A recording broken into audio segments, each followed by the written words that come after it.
2022. And we'll start with a work session, and then we'll go to a voting session. There are, in this special call meeting, there's one item on the agenda. And we, clerk, we call this to order, and I'll go ahead and read this as part of the work session. This is the first reading of an ordinance amending the table of special ordinances, section 1, zoning map changes of the Franklin County Code of Ordinances for a 0.09 acre property, being all of lot 1, parcel 2, as shown in plat cabinet M, slide 131, further identified as PVA map number 086-30-11-001.00, located at the intersection of Isaac Shelby Circle West and Metcalf Drive from limited commercial CL to 2 dwelling district RD. This will be voted on at a regular meeting fiscal court on November the 4th at 9 a.m. With that being read, Robert Hewitt, I'll ask you to come up for discussion and background on this rezone. Thank you. And good evening, court. First, I'd like to say thank you for agreeing to this special meeting. I was unable to get my information to the clerk in time for your October 13th meeting. And as required in KRS 100.211, there's a 90-day time limit for action by the legislative body, the fiscal court. And so in order for that to occur, this meeting, along with the November 4th meeting, will get us within that 90 days. So I appreciate your indulgence for this evening. Thank you for that very much. So the application was submitted for a zone map amendment for a property in front of the Governor's Place subdivision, currently zoned limited commercial. The applicant requested 2 dwelling district designation, which allows for single family detached as well as duplexes. The planning commission held a public hearing on July the 14th, which took testimony and evidence into the record. They tabled the item that evening in order to have their secretary prepare a summary, and then reconvened on August 11th, 2022, in which the planning commission made findings of fact, and then by a unanimous vote of the 9 members present, recommended approval to the fiscal court. They did condition this project in that at the July meeting, there was discussion of the applicant wishing to develop townhomes on the property. In between the first hearing and the second, there was a change in the development that is now switching to a single family detached development. And a preliminary subdivision plat has been filed with my office that is out for review, which consists of a 17 lot single family subdivision. So the planning commission conditioned that this plat must come back before them at a public meeting and properly noticed for their consideration before anything gets reported. So in essence, it's not an administrative action that has to go back before the commission. So that way. They did that. Yes, ma'am, they did. They conditioned it that I cannot just sign on the plat. It has to come back to them, and the chairman will sign off on the plat. Just because there was 2 different discussions from a townhome to single family. So they, just for assurances, they said, okay, we want that plat back before us. So that pretty much solidifies that it will be a single family development. Yeah. Housing. That's true. Okay. Yes, So the zoning says it can be duplexes or single family, right? that is correct. So say this developer decided to sell it or something like that. The zoning would still be duplexes or single family. Correct. So you're saying that project development plan or whatever has to go back in front of the planning commission to be approved. That's correct. Is it under the condition that it's only going to be single family? Yes. And that could be noted on the plat. Is there assurances that we have that we can do at fiscal court to make sure that's the way it is as well? Perhaps that's more of a Rick Sparks question. Rick may have to answer that one. Did you hear that question, Rick?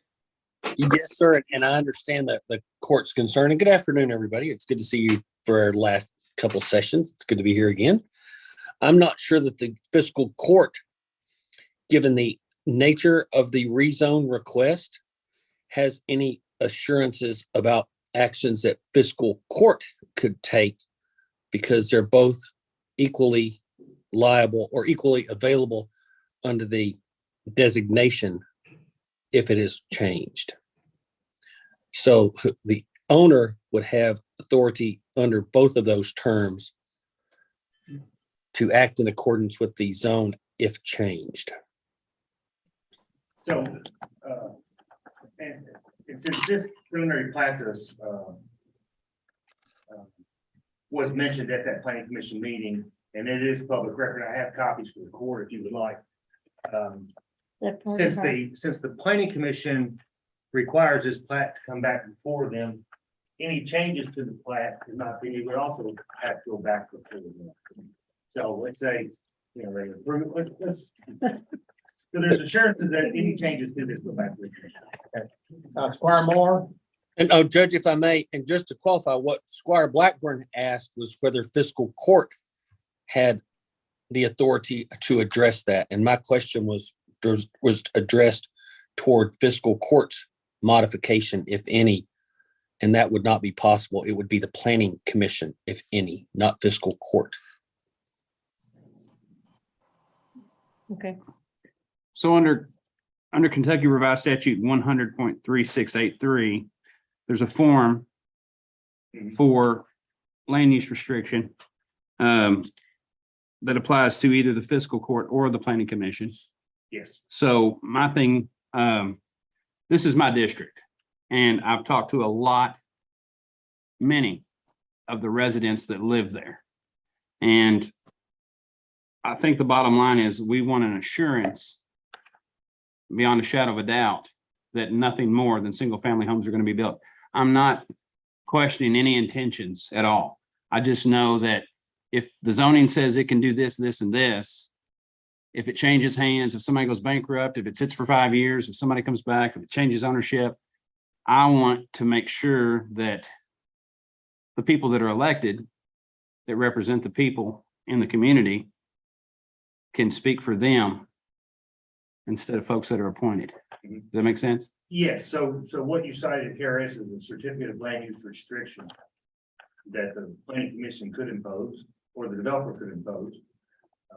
And I guess under the authority of the court, Rick, if you want to weigh in on that, you know, that document is recorded in the deed room and it would be discovered during a title search, property changed hands, or there's any research done on the property. So if that would guarantee the restriction that would eliminate the other potential uses, i.e. dwellings. Yeah, I don't want to hinder the developer. And if that's their plan, that's great. It fits, I think, what the homeowners and the residents understand that they would be okay with. So I don't see how, I don't see this being a problem for the developer or the homeowners or anybody. Correct. And there's other projects that have undergone that certificate. They voluntarily issue it, provided that to the commission. let's let Squire Moore ask his question, and then we'll continue on with this conversation. Well, mine could be asked anytime. I just wanted Robert, I already talked to Robert about this, but I just wanted him to tell everyone why this missed the last meeting. He already has, he's already said that, He Squire. did. Yeah, he said that at the very beginning.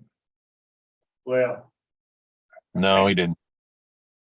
at the time, I didn't have any staff. Everyone was either Oh, out on vacation, and I was an office of one for several weeks and couldn't get everything done.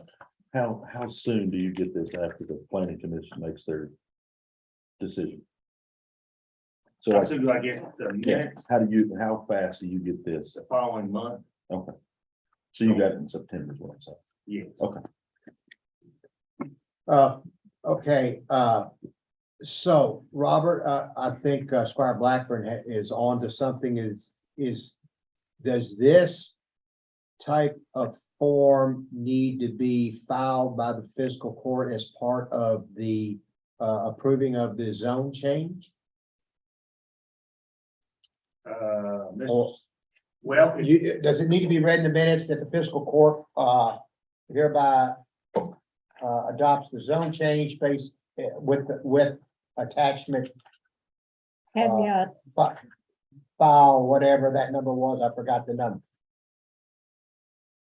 100.3683. Yes, yeah, you can require it, the court can, yes. okay. And I thought Excuse that's me, what, excuse me, I'm sorry, no, you have to be the originator of the map amendment. which would be the planning and zoning. It says if the planning commission, fiscal court, or legislative body originates the zone map amendment for more than 5 continuous properties upon approval of the map amendment, there should be filed a single.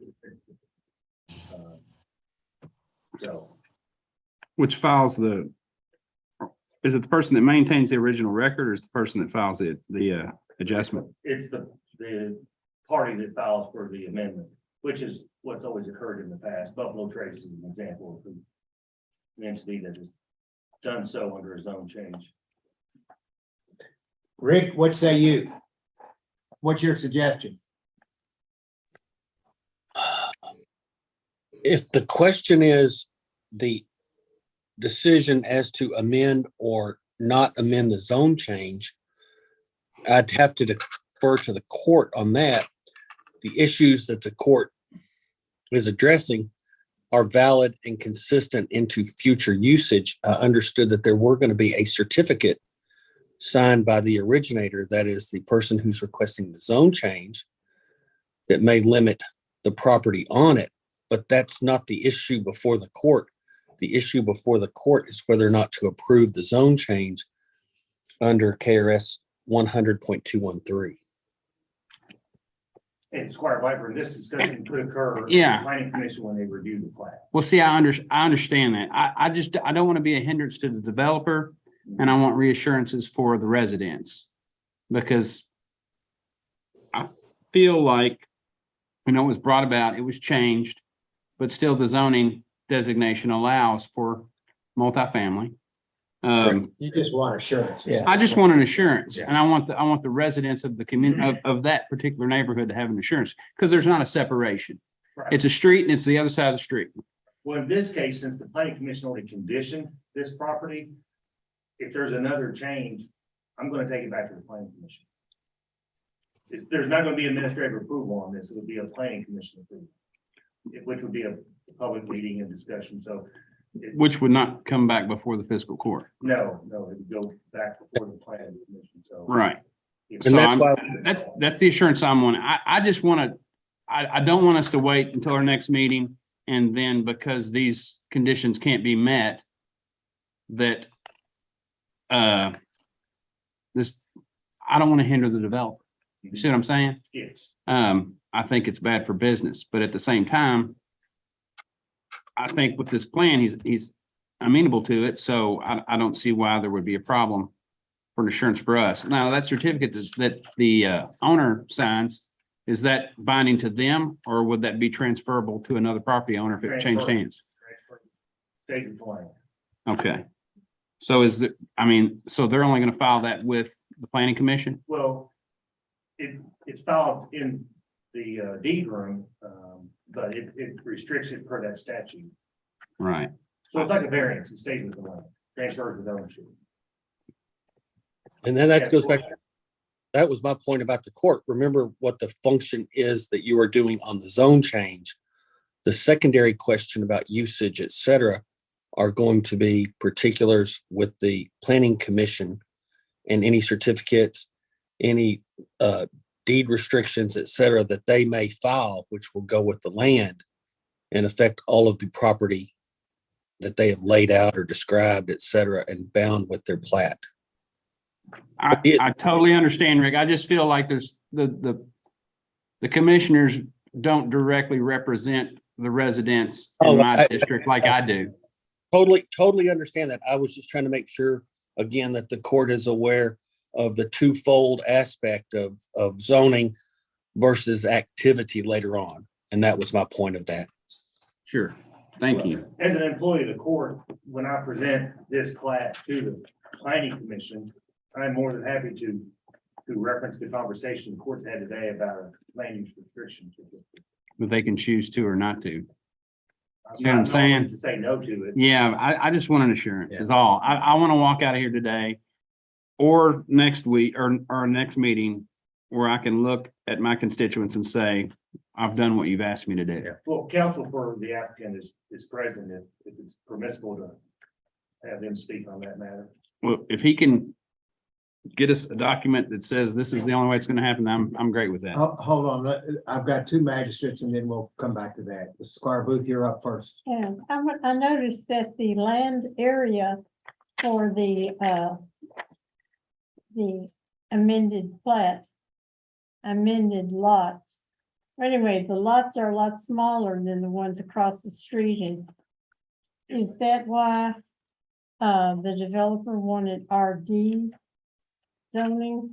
Well, no, ma'am, the difference between RD zoning and what Governor's Place is, which is an RB, is the density. Okay, so the developer originally planned for the townhomes. And that would have been allowed under the RD, and that density is greater than what's in the RD. So it provided them with more flexibility, and when they changed their mind to go single family, since single family is still permissible, it provides you a greater lot percentage coverage. They'll get homes on these new lots, if approved, more similar in size to those homes across the street. Just the land itself will be smaller in size. So if RB is a 30% lot coverage, RD is a 40% lot coverage. That makes sense. So that's a Okay, bulk density height issue in the zoning ordinance.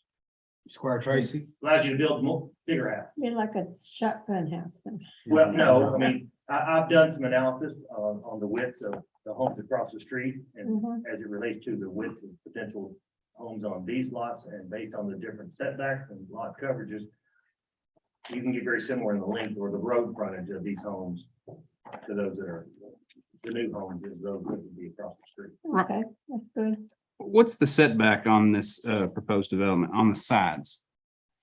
On the RB zoning? Or no, the D. RD zoning? I think it's 6 feet. I think, if I'm reading it correctly. So they could be 12 feet apart. Correct. Huh, That's normal. Mm-hmm. That's normal. yeah, That's what it is in my subdivision as well. too. I guess Same thing in the RB. Mhm. compromise that is amenable to both. Yeah, I thought 8 feet was more normal, but Does it say 8 or 6? I can't. I can't, I It can't says see. It says 6, side yard 6. And then there are some locations with a wider side setback as a result of utility easements and such. Yeah, Okay, does your, hold on a second. Squire Tracy's got a question and I'm sorry. he's up. Robert, looking at this and then watching the two meetings. I didn't see where the public testimony or hearing was ever closed out. Has there been any correspondence sent in, new correspondence that did not participate in that meeting? And if so, do we get that? You're saying that, you're indicating that the planning commission did not close the public hearing? I could never find that. You'll bear with me.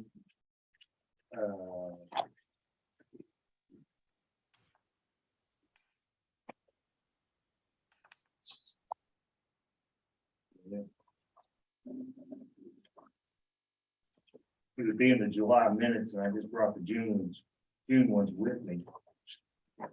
Could Mr. Jones respond to that, Robert? Well, procedurally, they always close the public hearing. These testimony, then prepare, director, secretary to prepare the some, yes. And then in the August meeting, they take it back off the table. Let's see. Yeah. So in the August meetings, on page 3 of the minutes, it's taken off the table. Motion and second passed unanimously. They adopted the summary. They adopted the staff findings and factors in the staff report. They ceased findings and fact. They voted on each finding independently. and they made their recommendation to the fiscal court. And in the last paragraph, you see where the Mr. Lusher motion to amend the previous motion to clarify that the final subdivision plat be brought back to the commission for review and approval. So there was no correspondence provided to the planning commission after the July meeting. Okay. I know it's been mentioned several times that this does not meet the comprehensive plan. Been noted by representatives, so forth. So with that being said, one of the concerns that I have is looking at this. Obviously, it's zoned, the lots up front are zoned for their projects. Mhm. And then you have this row of 17 homes. If I build one of those 17 homes, potentially one of those 17 homes are going to be looking at the back of strip centers. Well, the front door will be facing Metro. So until these two lots are built out, the backyards of these 17 homes are going to be they're going to be seen by one of the main corridors to our community. Yes. Okay. And once commercial development occurs, if they front lot, then they screen from the residential. Okay. Mhm. And it's in play that those strip centers will face 421. Yes, Okay, so we won't have like a 127 up here where here you come in on the main corridor and we look at the back of buildings. no, Okay. that will not happen. Well, we've got the July minutes in our packet. Mhm. And it says that Sanderson made a motion to close the public hearing. It was discussed and the motion passed by a vote of 7-2. No, cease findings of fact. That's what I'm reading. He made a motion to cease findings of fact. Well, that's Okay, yeah, so that's a that's- procedure. they- Okay, okay, yes. gotcha. They Oh. see findings back, close the public hearing. and they were- Okay. Okay, Squire Muller. Thank you, Judge. Thank you, Robert. Just clarification on this going from CL to RD. Right before there in the request, it says two dwelling district RD. What is two dwelling district? Yeah, I RD wondered mean? about That's that. duplex. Good plan. Oh, And that goes back to Squire Blackburn's point about trying to clarify that before it leaves us. Okay, and then like Squire Blackburn, I've received a lot of calls about this and another issue, and I'd like to talk about is Slickaway Branch. So what is this development and what are we doing with this? We'll go to both, all these developments. What are we doing to protect that not more water is going to go down Slickaway Branch? Because we know that's been an issue. Well, it'll be the rate of discharge is what the regular design regulations accommodate for, because once you increase impervious area, obviously you're gonna have more that hits the storm sewer system. So what you do is you detain it either by the construction of a basin where you provide infiltration. So for single family homes, will discharge into the governor's place storm sewer system. And The so. county maintains. So, but right now it's designed for CL, which would be in probably a couple buildings. Now we have 17 homes with driveways, sideways, and everything else. That's a lot of area. So Mhm. how do we know that what's already in place is adequate for this zone change? The design engineer provides calculations and assessment to the county engineer. Okay, so what if The there same needs to be, sanitary sewer, they have to do their analysis of the downstream system. so my next question though is, what if it comes back and it's not enough? Who pays for that? The developer, The developer has to pay for any changes that are made on that over there. yes, and it would more than likely occur within their own development as opposed to them going downstream and tearing up the street and doing something different. Okay, so Because the what, governor's place does not have a detention basin. oh, they do not. No, they just have a pipe network. So then what happens here? Because obviously they're gonna build from A to B and there's no extra room here. So what if, so that would come back from the engineer prior to any development plan being approved? And Or a so, plat, so this is coming in as a major plat, right, just by virtue of the number of lots. Otherwise, there's no other public infrastructure required to accommodate these lots. so if it comes back that they, let's just say, have to build their own retention basin, let's just throw that. So what, and I'm just asking, so what would happen? Like number 17 gets dropped off? And they have to build it there or, well, that's. up Well, to the the low point is developer. between lots 4 and 5. I'm sorry? The low point, for drainage is through lots 4 and 5, so for, but then there's utilities that are going in there too, so they would have to come up with something that would accommodate Yeah, I see that. decrease in the discharge rate. Now, pipe systems do the same thing because they restrict the flow. So, but there's many options, there's many different ways to go about it. Right. And there could, a lot of times an engineer, when you're looking at single family development like this on a small scale, the amount of runoff and based on, in relation to infiltration would be minimal to the watershed. I mean, in this case, it would be merely a drop in the bucket.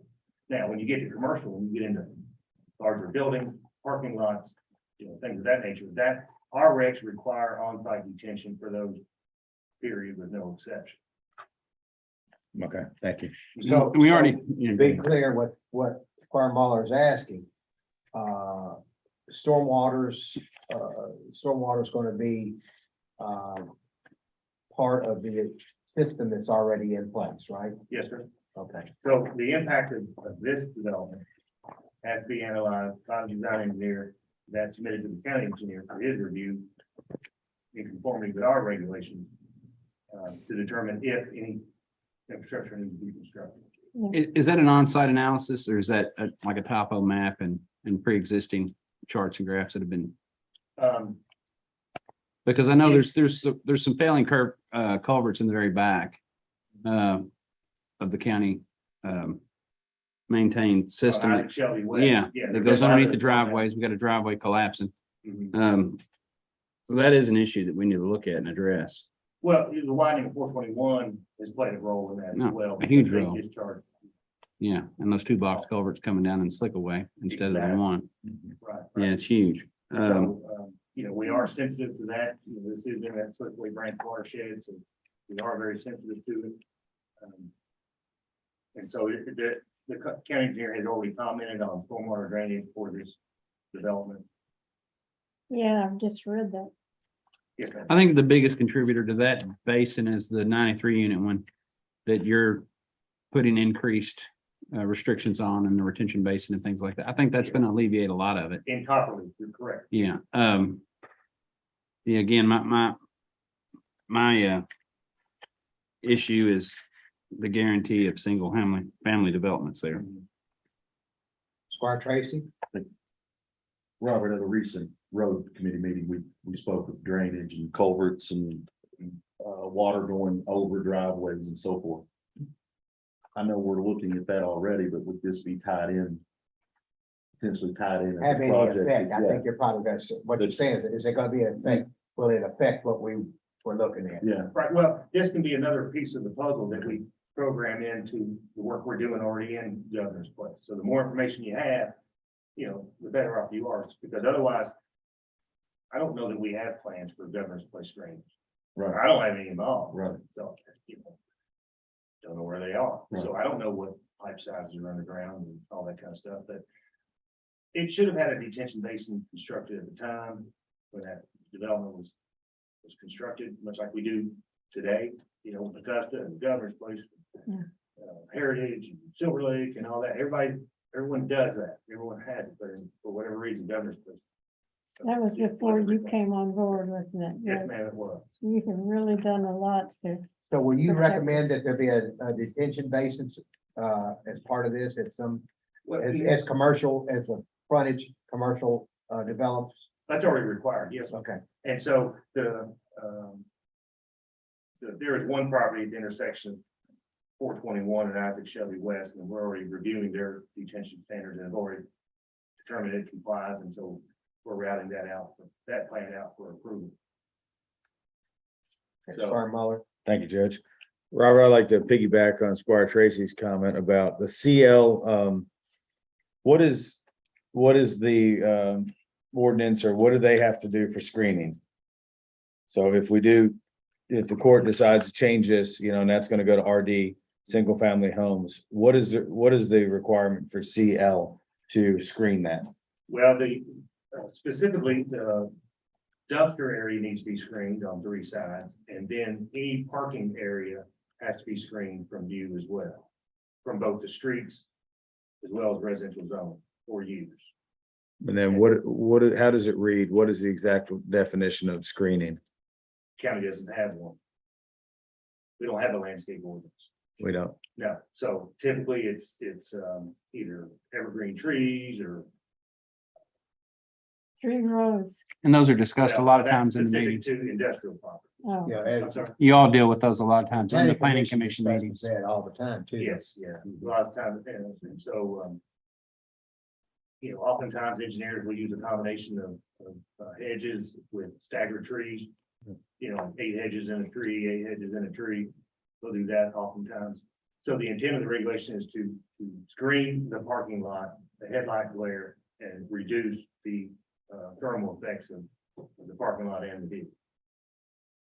Okay. But we do not have a specific landscape ordinance like the city does. interesting. Okay, Robert, do you see any necessity for Mr. Jones to speak on behalf of assurance of this remaining single family? I would like Mr. Jones to have the opportunity to address the court. You would like that? Yes. Judge, Mr. if Sparks? I just wanted to remind the court again, so we don't get too off track on matters of future development, that your standard is whether or not this should be modified from a limited commercial to 2 dwellings. And there are 4 findings in the proposed amendments. Those are primary findings, not affected by whatever development anybody puts in there. The future development is going to be another issue. The question before this court is whether or not it complies with the comprehensive plan, it's in agreement with the policies listed, or the proposed map amendment will allow for a buffer between the other usage. That's the standard that the court has to apply in a court and make findings of fact in your second reading. So just to keep it back on square relative to any further statements or certificates, et cetera, those are not aspects under 213. So just to keep the court aware of what you must make as a determination whether or not the zone map amendment should be changed. The question for you, Mr. Sparks, and thank you for that information. Is it okay for us to ask Mr. Jones to comment on assurances of a single family development that he has gone through?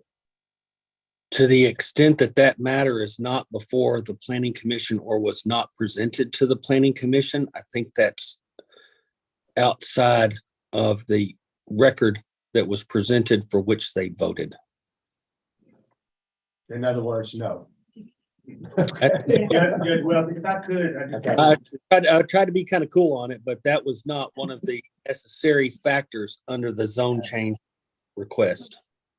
So Judge, if I could, I would like to ask or direct the court back to the ordinance specifically to finding number C, which states that this map amendment will allow for a buffer between less compatible uses, i.e. I saw it's that. going to serve as the direct buffer between the Governor's Place subdivision and the commercial properties fronting on Leestown Road. Otherwise, there would be commercial properties fronting on Metcalf Drive. Oh, okay, that's good. And so from a land use perspective, we like to see that step down from a higher intensity along the major thoroughfares. You step down to get your single family. So even though this is a greater density than what's in Governor's Place, it's a step down and much better alternative, I think, for the subdivision to not have commercial on their neighborhood street. Because Metcalf is a residential neighborhood street, not a collector. So, that zoning, that CL zoning has been there for a very long time. I think we're fortunate there's an applicant that wants to change it to residential. Yes. Okay, Squire Waller. Thank you, Judge. So just to clarify, so the reason they're not going for RB is because so they can get more lots in there. Yes. Ultimate reason. Okay. Squire Blackburn, did you have your lot? Density, that's what he did. Squire Blackburn, did you? have- Yes. Now this development going in is going to be homes, residential homes. There's a neighborhood association in place there. And would this development fall under that neighborhood association? I looked up the deed and, Because the zoning's changing completely. correct, it did. And I'm sorry, I don't have that with me, but I did pull the deed to address that specifically. To see if it fell under the same sections that Governor's Place is, and I can't recall that off the top of my head, but I am happy to get back with you on that. Because it will, regardless of the development. Under this zoning designation, change the character of the neighborhood, and I do appreciate the buffer that it will provide to the commercial areas, but there's a lot to be said in the covenants and conditions that run with the land that's binding and attached to the property owners that are there. I mean, there's street separates them, but it's not like the Copperleaf development where you're gonna have a berm, you're gonna have this big buffer. Here we have a street. When somebody pulls in Isaac Shelby, they think they're in Governor's Place. That's not gonna be Governor's Place if it doesn't fall under these covenants. And I don't want to harp on the same point over and over again, but and we do designate our vote based on what the planning commission gave us, but under the comp plan, it was stated in the meeting. I watched all of them. That it didn't fit the plan, but the findings of fact say it does. So there's some inconsistencies there that I just want to make sure that it's not going to fit the plan of being, I want to be careful how I word this. It's not going to continue the character of that neighborhood without the assurance that it's single family residences. I mean, I could word it 1,000 different ways, but that's where I'm at. Now we're back to where we started, and Yep. is there any more discussion? Any more discussion on this matter? Okay. Let's go to the voting session, which is not a voting session. Clerk, will you call the roll? Or Sebastian, She's here. Turning on the sound. Okay. Please respond here or present. Go ahead. Ma'am. Squire Blackburn, Present. Squire Muller, Present. Squire Tracy, Here. Squire Booth, Present. Squire Moore, Here. Judge Wells, Here. Here, Okay, it's finally coming through. Sorry. okay, there you go. thank you. All right. This is the first reading of an ordinance amending the table of ordinances, section 1, zoning map changes of the Franklin County Code of Ordinances for a 0.09 acre plot for a 4.09 acre property, pardon me. Being all of lot 1, parcel 2, is shown in plat cabinet M, slide 131. Further identified as PVA map number